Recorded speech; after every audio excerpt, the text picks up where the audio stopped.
మరి ఫ్యామిలీ అందరికీ హాయ్ అండి. నాన్న కూరగాయలు పండిస్తాడు కదా, ఎన్ని కూరగాయలు పండించినా షాప్కి వెళ్ళి కూరగాయ విత్తనాలు కొనుక్కొచ్చి కూరగాయల మొక్కలు పెంచి కాపీయటం నాన్నకు తెలియదు. ఎటు తిరిగి ఇంట్లోనే విత్తనాలు తయారు చేస్తాడు, కూరగాయలు పండిస్తాడు.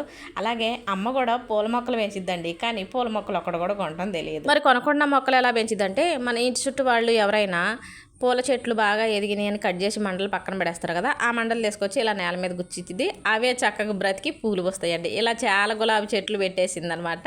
నేను ఇలా గులాబీ పువ్వు కోసుకుంటూ వీడియో తీస్తుంటే రోడ్డు మీద పిన్ని వాళ్ళు అక్క వాళ్ళు వెళ్తున్నారు. అదిగోండి, పిన్ని ఏమో సొంత బాబాయ్ భార్య, అక్క తెలిసిన అక్క.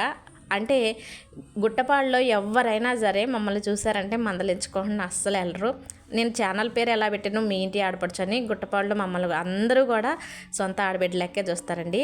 ఇక అమ్మవాళ్ళ ఇంటి దగ్గర గుడి ఏముంది, అది ఏంటని అడుగుతున్నారు చాలామంది. ఉప్పలమ్మ గుడి. వేరే ప్రాంతాల్లో తెలుసో తెలియదు కానీ ఖమ్మం జిల్లాలో చాలామందికి తెలుసండి ఉప్పలమ్మ అంటే.